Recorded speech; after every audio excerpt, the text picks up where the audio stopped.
Okay, Jack, here's your final video for the Mussorgsky. This is, what movement is this? This is movement 9, measures 97 to the end of the page. I guess that's to 103, and this is from the hut built on chicken legs, or Baba Yaga. This is a painting that's based on a really creepy old Russian folktale of Baba Yaga, who was a witch who had a hut that was built, I guess, either the foundation or the whole hut was built entirely of chicken legs. And I don't remember exactly what happened. I should look that up. You should look this up. You should look up the paintings that this is about, because they're really amazing, and they fit the storyline. The music here fits the storyline so well. Anyway, and this sounds kind of like creepy Halloween music. So 97, we have a lot where we're alternating pizzicato and arco. And most of it's just a question of finding a fingering that works and having you don't have time to shift your bow grip. All you can do is stick your pointer finger out. I'm going to put the metronome on. Let's find a comfortable tempo, and we don't need all the weird chimes, and we don't need eighth notes. Let's take those off. That's too slow.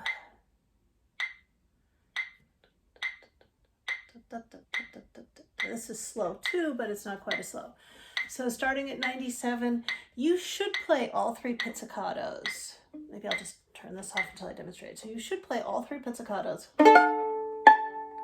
Then shift to 3rd position for the last pizz. And then you're going to shift to 7th position. You don't have time to put your 4th finger down to tell your 1st finger where to go. Your 1st finger's just going to have to memorize it. So, and actually, if you'll get a better sound a little bit closer to the middle. It doesn't sound very good here. The opposite of what happens when we bow. Shift. And I didn't hit it. That's what happens when you go too slowly. And you're going to cross over to the B flat.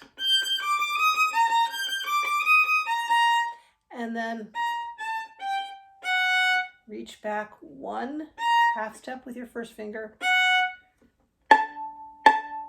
And then you can go back to the E string for that, and then same thing.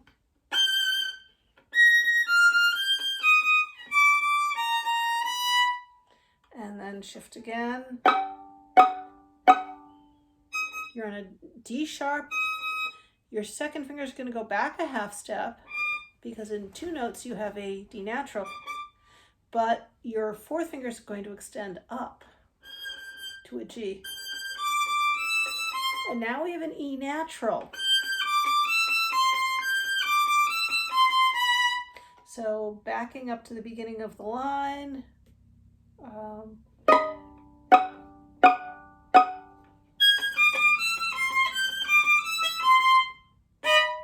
And I have that, you could just do the top there.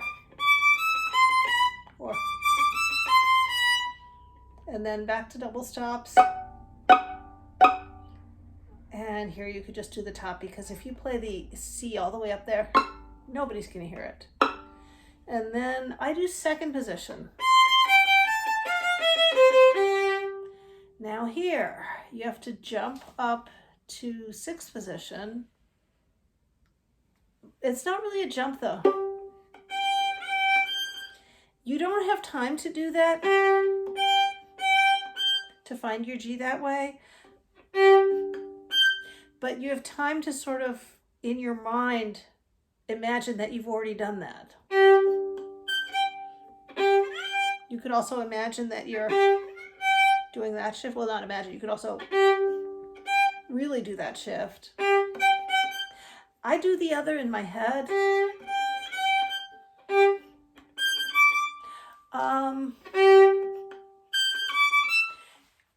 I wrote a very strange fingering in, and there's a good reason for it.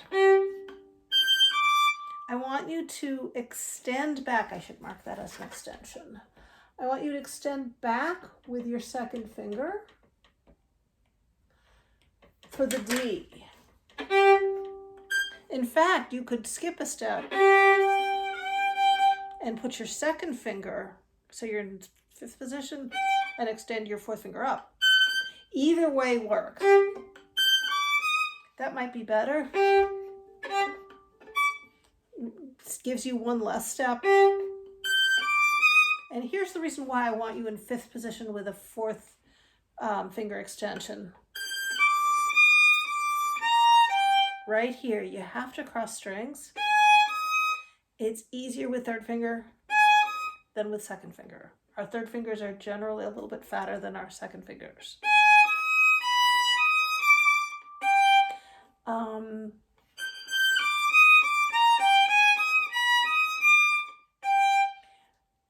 For the G, I want you to go back to fifth position and then extend up and stay in fifth position.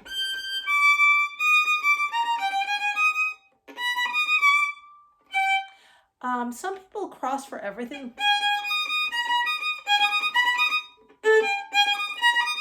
I feel like it's cleaner on the E string than crossing like that. So this last time, then 100. So there you have to be ready for one pitch. There's no rests. Here's the rest. But there's no rest when you need one, right before the pits or after the pits. So just be ready with your finger. Going on. Now here, we've got 6 million notes written with a gliss. He basically wrote out all the chromatic notes until you get to B flat. You're not going to do that. You're just going to do a normal gliss where you dig in with your first finger as you gliss more than you usually would.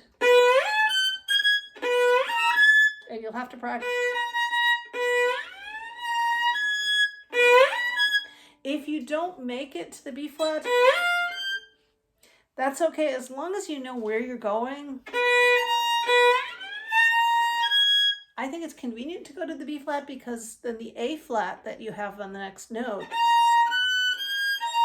is right there. It's basically, it's a step and a half, but that high it feels like 2 half steps.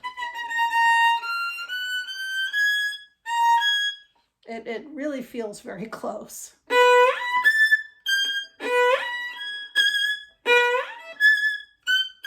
And here you can vibrate. Sorry, this sounds a little rough.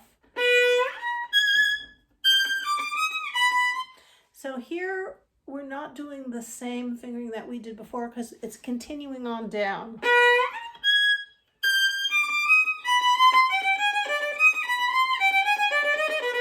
If that throws you off, you can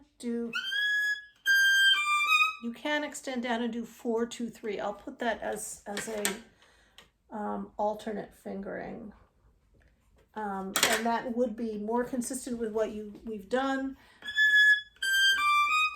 I do the other fingering, but whatever works better for your hand. And these are all doubled.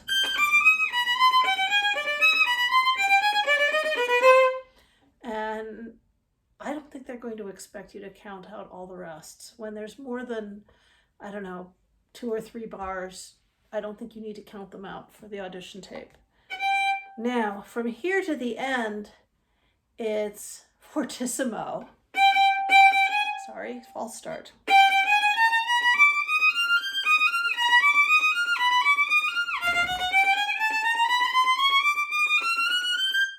Did you notice something? We've got chromatic scales in that last line, except in the last measure, the first 2 notes of the last measure are a whole step apart, not a half step apart.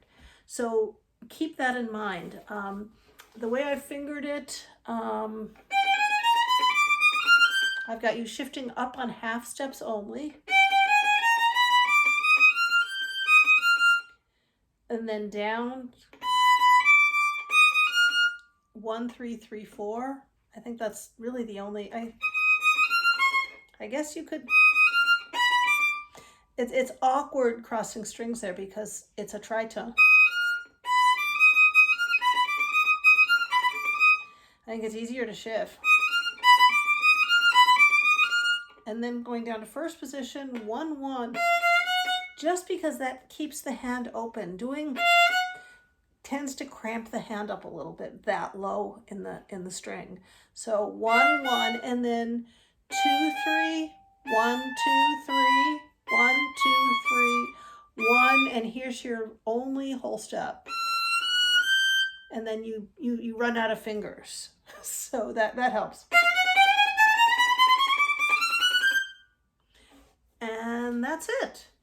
I marked all the pizzicatos in yellow highlighter. I find that helps. I don't do that on stage because nobody else does it. I think we all should do it, but nobody does. So I've kind of memorized by now where they all are.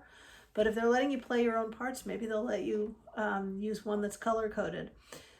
I marked the whole step in purple. That should help.